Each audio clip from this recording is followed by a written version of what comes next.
නයි මේ YouTube channel එකකින් මේ වීඩියෝ එකකින් කියලා දෙන්නේ අපි කරන show app එකෙන් ප්‍රශ්න ඒවා හදන්නේ කොහොමද කියලා. හරි. මුලින්ම ඔයා show app එකට යන්න ඕන.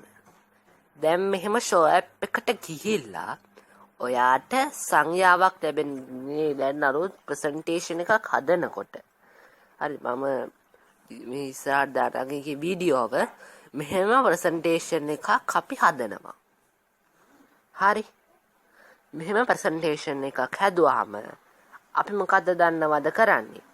ඔයා මෙන්න මේකේ මෙහෙම ඔයාගේ ප්‍රශ්න දානවා. මේකේ ඔයාගේ ප්‍රශ්න දානවා.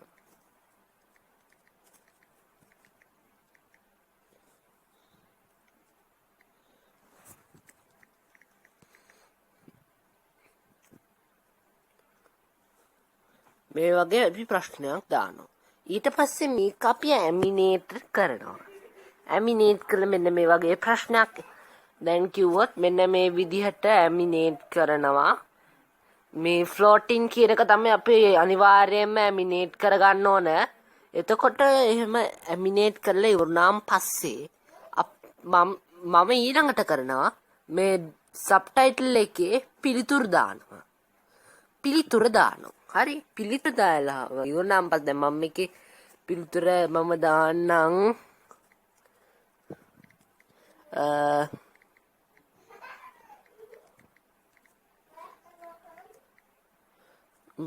මෙන්න මේ වගේ එකක්. හරි ඊට පස්සේ මේක එකපාරක් මේ කරලා ඇමිනේට් කරනවා. මේක ඇමිනේට් කරනකොට විශේෂයෙන් මතක තියාගන්න ඕන මේක flying ප්‍රිවියට් Central price curve up කියන ඒවා දාන්න එපා. float in හරි rise up කියන එක හරි දාන්න. මොකද ඒක තමයි පිළිතුරට අදාළ මේ එක. ඒ presentation මේ එක. ඒක තමයි මේක කියන්නේ. ඊට පස්සේ මේක අපි බැලුවහම අපිට පේනවා මෙන්න මේ විදියට ඇවිල්ලා ඊට පස්සේ දැන් කවුරු හරි කෙනෙක් ඔයාට මේ වගේ ප්‍රශ්නයක් ඇවිල්ලා මේ යාළුවා ළමයින්ගෙන් උත්තර ඇහුවොත් ඊට පස්සේ යා මේක මෙන්න මෙහෙම කරලා ගන්න ඕන. ඊට පස්සේ එහෙම කරන්න පුළුවන්. ඒක තමයි විශේෂයෙන්ම අපිට කරන්න ඕන.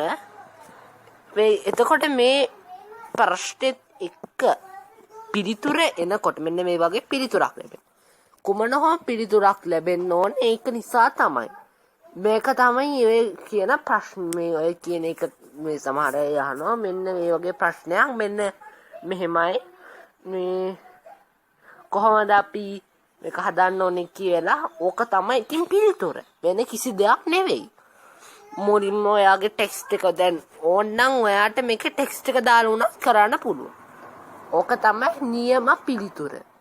එහෙනම් මෙන්න මේක තමයි මට දෙන්න තියෙන මේ එක. හරි. එහෙනම් අදට නවත්තනවා.